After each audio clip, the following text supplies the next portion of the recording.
Hey, how's it going? Here I am again. This time I have two beautiful Denon 3-head stereo cassette decks. First one on the top is DRM-700A. The next one is DRM-700. And as you can see, they are almost identical. Unless you go and see details, you would say from this distance, oh, those decks are the same decks.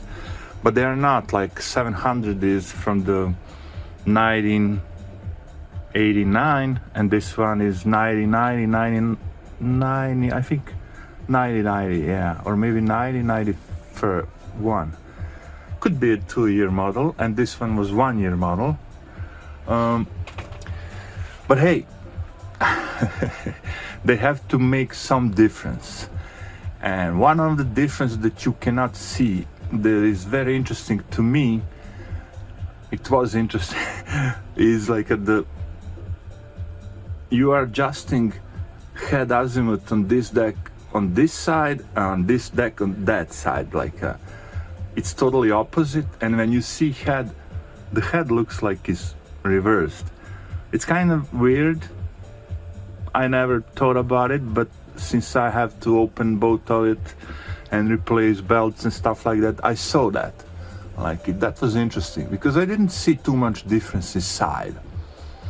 The major difference that I would see, when you look on the tape, it says tape door, silent mechanism, dual power supply system, Dolby HX Pro. Here you will see silent mechanism, dual power supply system. Where is Dolby HX Pro? The deck is equipped with Dolby HX Pro. So it's kind of, maybe they forgot to put it. The thing is, if you switch the door, they will fit. The plastic on both models, it's basically the same. And of course, you have to have some difference. We have ceramic composite cassette stabilizer, vibration absorbing mechanism, and as you can see, we have that CCCS engraved on that silver absorbing mechanism, and here we don't have anything. But if you ask me, this looks better than this one. I don't know why. I mean, it's clear. It's kind of weird. The only thing that I would maybe do different on those decks, I would pull up a little bit higher those, transfer commands.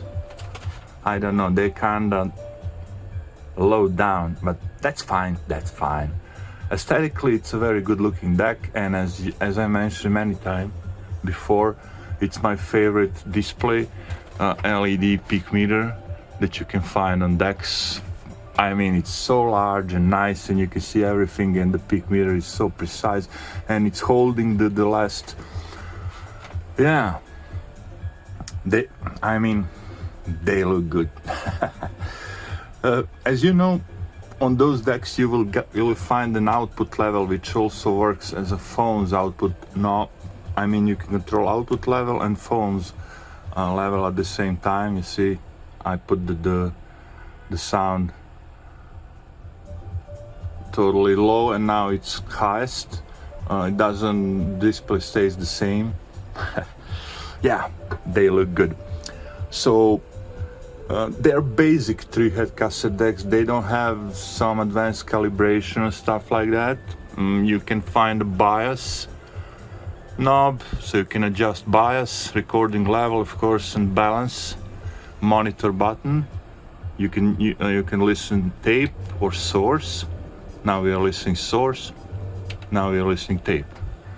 And counter, reset memory, stuff like that, Dolby BC, MPEG filter if you are recording from your FM radio, and that would be it. One of the difference that there is a technical thing that this deck has and this one does not is a music search. You see, when I press here on fast forward, it will go on fast forward. If it's on the play, rewind. But here I can use play and fast forward to get the deck into music search mode, and it will flash the play. But since this tape is mixed, there's no point doing that, trying to find another track. Everything is one track on one side. But yeah, you can search for the next or previous track on DRM-700A, and it's not possible on this one. That would be the one technical thing that I found. Otherwise, besides that ceramic composite stabilizer, I don't see much difference. I tried to find difference in the, like a technical specification. I couldn't find it.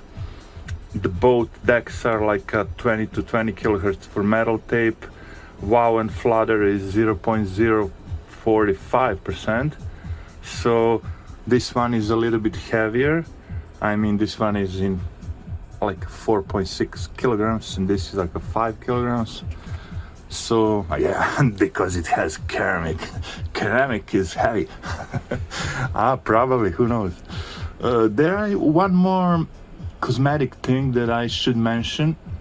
This deck comes with full metal cover, and this 700 does not have metal here. It only has metal on the top. But you can switch the covers. They are made. So what happened, like a 700 was cheaper maybe, now let's put it to be a little bit better. 700A, it's gonna have metal cover. Also notice the legs, that beautiful black golden legs, front and the back, rear, and here we only have it on the front. Rear is black. There are some touches, like that. Yeah, this one is good, but it has a couple of scratches on the cover, you can see. But otherwise, serviced, belts replaced, working just fine. So I did record this tape on it, and it's working beautifully. The better the tape, the better the recording. I did try to record on different tapes. Different tapes like a TDK D90. This is Maxell XL2, and it's also some old tape, but it was recorded perfectly. I mean, look at the level is proper. Everything is working just fine. So everything is working fine. Fast forward, rewind, recording. Maybe we should try to record on some other tape, something. Yeah. Deep bass, very decent normal highs. Just what you like from the... Where is that tape? I did have one tape. I think this one can do the job. It's the UD2.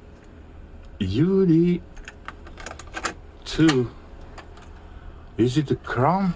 It is a chrome tape. I thought that UD is a normal tape, but looks like this one is UD2. It's very old, so I don't know if it can be recorded. Let's try. You see, it's losing the signal. Okay, we're not gonna go that high. We're gonna go around here. Is it recording? Yeah. I'm just gonna put bias a little bit on the left.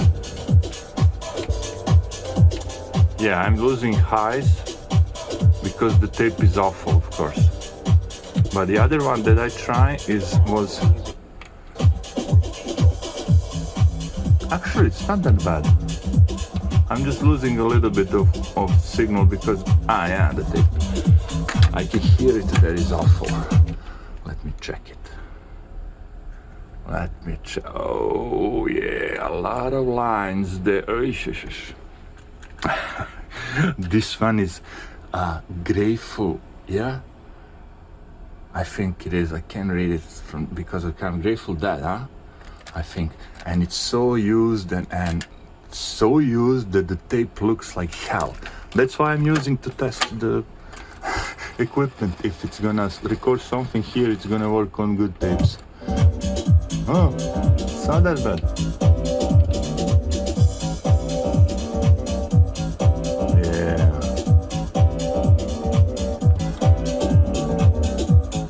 But this one was good, that I recorded there. This one was kind of very nice, and it was not worn out. That's why the recording is good.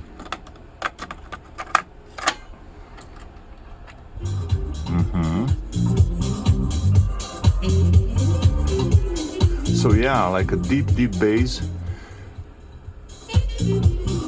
I noticed on this old equipment, vintage cassette decks, let's say precisely that,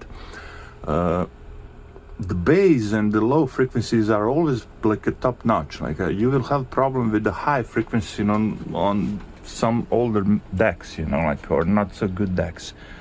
But if you have 3-head decks, that's already good deck, you'll have good sound.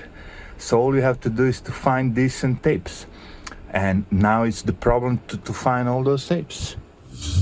You cannot buy this tape as new, right? I mean, you can buy it on eBay or somewhere. It's like a old new stock, 30 years old, right? So it's hard to find it. So what I do, I would sometimes buy from some seller, like a lot, like someone took good care of the tapes. It has 20, 30, they're all Maxell, XL2. That guy was neat with the tapes, So, and usually half of it would be perfect and half of it would be, this one is good. Look, the signal. I put it like a high and it's working just fine. Yeah. So that would be it. DRM-700A, but I also talk about 700. I don't know. It's kind of neat to have it both at the same place at the same time. And now, since they are both serviced, I can have some fun with it, record a couple of tapes and, sell it and then go on next project. Take care.